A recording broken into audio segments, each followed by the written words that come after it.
Hello, so today I'm going to show you how I use my button press to make little guys like so. He's upside down, like so. So if you're just interested in how I use the actual machine, I'm going to go ahead and leave a time code in the description. Otherwise, sit back, relax, and enjoy the video. Okay, so I have a topic for you all today, and that is confidence in art. Confidence in anything that you are doing is a super important thing to have, and art is no exception. When it came to doing these designs, I knew what I wanted because I sketched them out on paper first, but when it came to how I was going to color them, how soft I wanted them to be, how much of a graphic impact I wanted them to have, I had no idea. And of course, that was something that differed with every single design. Now, I have 6 designs I did, and each of them took, on average, over 2 hours, which for this one, understandable. There was a lot more into it. Most of them completely unnecessary, and I would have saved so much time if I knew exactly how I wanted to color it, what colors I wanted, how bold I wanted it to be. If I would have had a plan and a confidence in that plan beforehand, my god, this video would be so much shorter. So I hope you don't mind watching me struggle and go back and forth between decisions too much on this video. This specific artwork, I knew what I wanted to do because it was very much in line with the last video I just uploaded. This I drew only a couple days after doing that other drawing, so I was in the zone, fully embracing those oil brushes in Photoshop. I was like, yes, I know how to blend. I know how I want this to be. But even with this one, I had a way better idea of what I wanted, but in this drawing in itself, there were times when I was super indecisive. The main section where you'll see it is with the hair. When I was sketching it on paper, I was like, she's gonna have deep red hair, it's gonna be bomb. And then I started putting in my base colors in Photoshop, and I just picked pink, and I was like, oh, pink is kind of nice. I kind of like the pink. And then I thought to myself, but what if she had blue hair? Blue hair could be cool. Blue hair's cool, you know? And what I ended up doing because I couldn't decide, was I kind of made them both. So now she has a pink base with blue highlights, deep purple shadows, and yellow, because I put yellow over everything, because you can never go wrong with a nice yellow highlight. That's besides the point. The reason why confidence and knowing what you're going to do beforehand is super important, especially when it comes to digital mediums, is that it saves you so much time. And I've always been a traditional artist, and whatever decisions I made or didn't make, once I had that color down, once I had that shape drawn, the nose a certain way, it was very hard to change. So you just kind of have to live with your mistakes in traditional. But digital art is a completely new world. So me, as an already indecisive person, I can play with colors forever, which is great.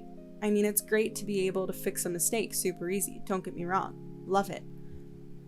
But if I don't know what I want and I just hop into a digital drawing, I waste a lot of time because it is so easy for me to see every single other option until I get to a point of, yeah, I'll go with that. So I cannot enforce enough knowing what you want before doing it in anything, but in this case digital is super important. It's gonna save you a lot of time, and I learned my lesson, okay? I'm sure I'll never do it again. I'll always have a plan ready to go. Hopefully. Probably not.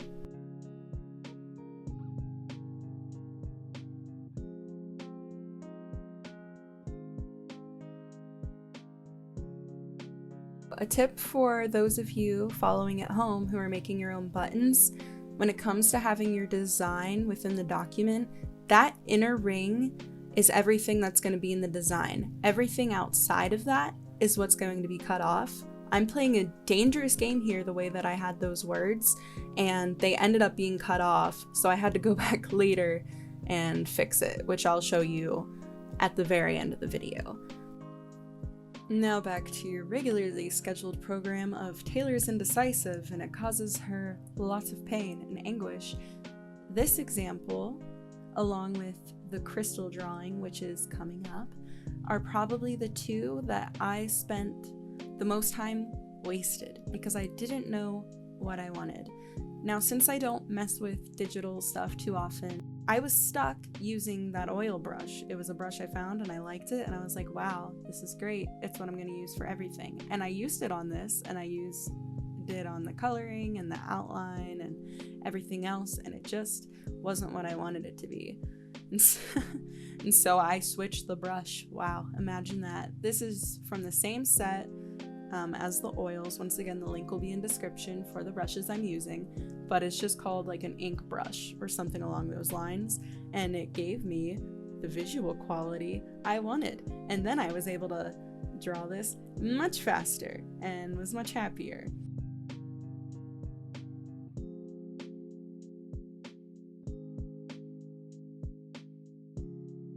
A tip for those of you who are struggling to find confidence in your style or in your artwork in general is to look at the artwork of others. This design ended up being one of the only ones I didn't struggle with because I was using other artwork directly as a reference. These pins are of the Weight Rider Tarot deck, illustrated by Pamela Smith, and I had the deck right in front of me. I picked out the cards that I wanted to showcase all of the colors that she uses. I didn't want to copy it exactly. I wanted it to be like a little thumbnail version of these cards, images that would be recognizable, but I did not take the time to do the detail or the line work that are in the original cards. They are so beautiful, but on a little pin that's going to be just over an inch, wouldn't read well. And if you can recognize which cards these are, the first one should be kind of obvious. The third one is definitely the most difficult, but if you know them, leave a comment down below. Let me know.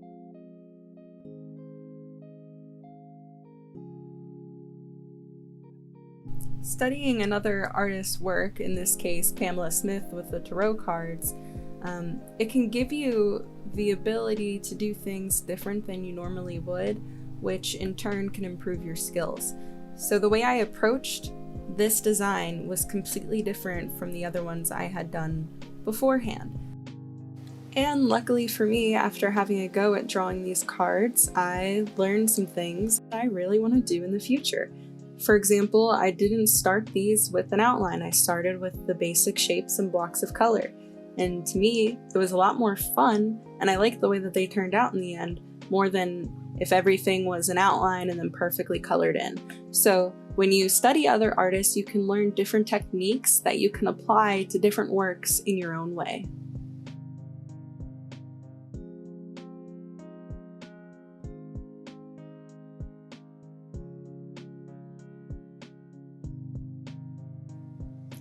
So working on the crystals and even watching it back now might be the most frustrating experience for me.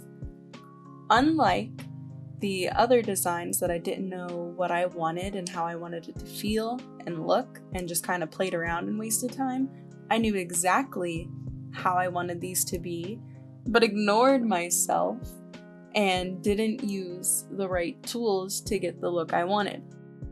What I wanted with these crystals was for them to be clean blocks of color. That's it. Didn't want any outlines. But I was like, oh, I'm already in the mode of Photoshop and I just did those tarot cards and I want to see if maybe I can apply that here. No, I couldn't because it wasn't what I wanted.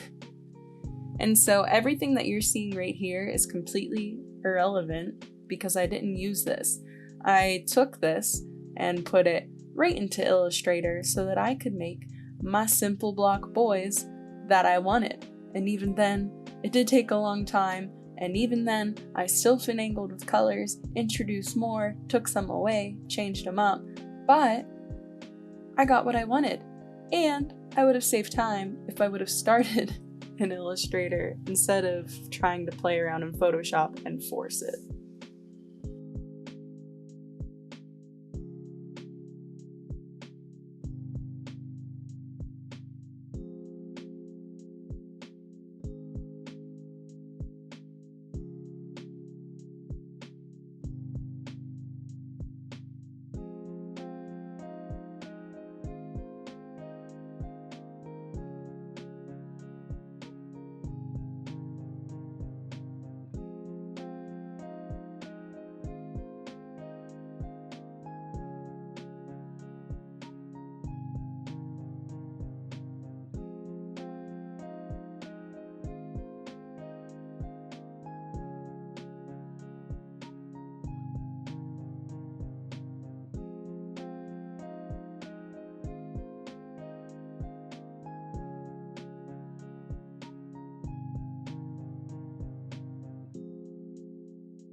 Alright, so we're finally coming up to the last design, one that I was the most excited about, but also most unsure on how I wanted it to look, so I waited until the end to do it. I just completely put it off.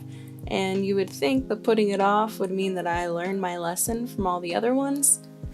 In part, yes. Did I still make mistakes and play around? Absolutely. However, I realized that I was wasting time much sooner than what I did on all of the other ones and was able to get what I wanted in the end. The concept for this artwork was one that I was most excited about. It's just a candle, but instead of flames, it's blooming the life of different flowers. I looked up different types of flowers that were used in witchcraft because the theme of this set is witches, and I chose aster, dahlia, forget-me-nots, and baby's breath. And I had a lot of fun coloring it, especially the candle.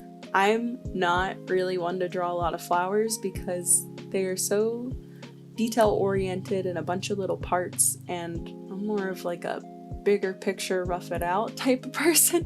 So anytime I draw flowers, I'm like, oh, this is so tedious. But the candle was a lot of fun to shade and color.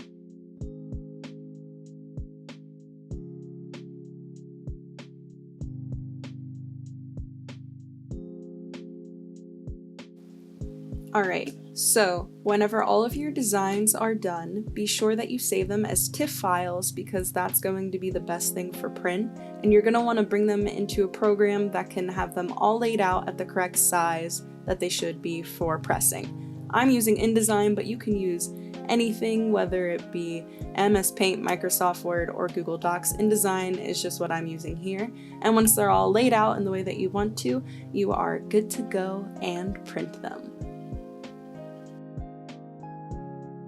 Okay, so once everything is printed, you're going to want to have them in these little strips so that they can fit through the hole punch. Now, something that I didn't show before I put all my buttons in that big InDesign document with every single design repeated, I did do test prints. And so these right here are the ones that I ended up changing in the end, just because the way that they printed didn't match what I wanted them to be. So as you can see with this one, the lines are super thin, so it doesn't read well. Here is too thick. The final one is somewhere in between.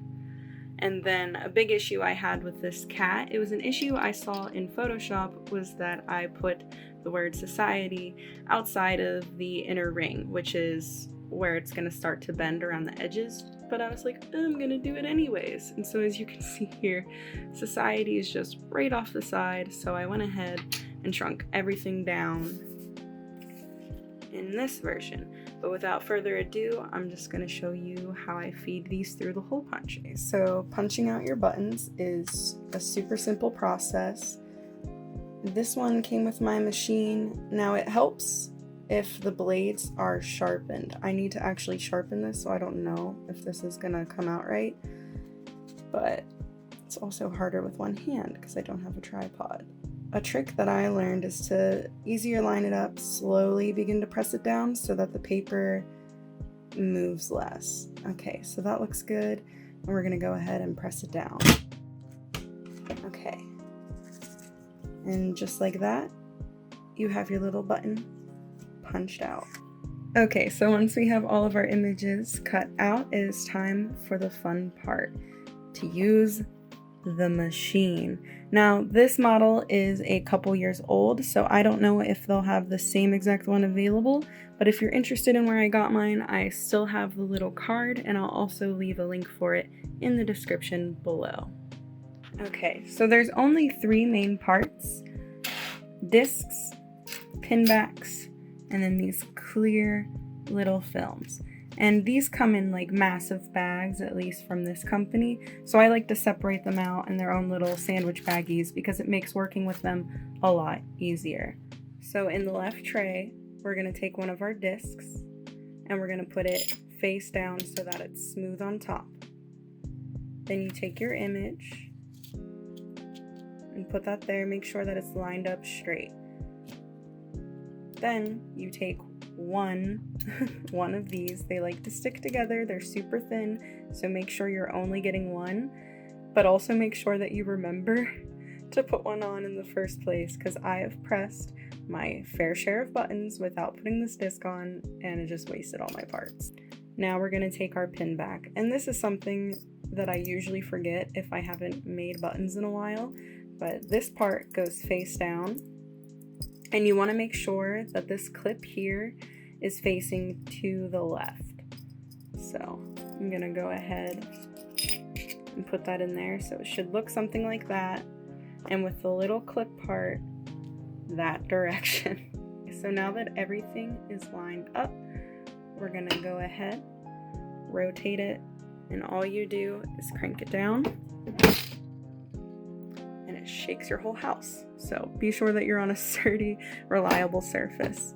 Now, as you can see, the machine has taken the button pieces up into it. Also, when it's in this alignment, straighten this out the best you can. Swivel it and crank again. Okay, and there we have our button. And the pin back is the right direction and not flipped upside down. I'm gonna press one more just because I want to make sure that I got these words well within the area and that I didn't make the same mistake. So, disc, down,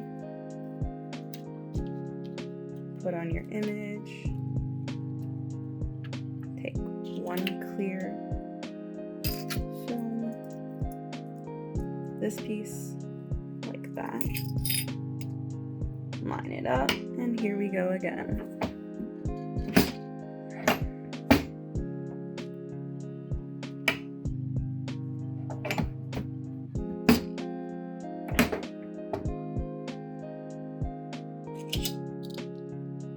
There we go. Well within the area, if it'll focus. Okay, so there we go. We have all the words well within the buttons, so be sure that you follow the guides of that inner ring. Okay guys, so that's all I have for today's video. I hope that if you were thinking about getting a button maker, that this encouraged you to get one, because they are super easy to use and a lot of fun. Thanks for watching, and I'll see you next time.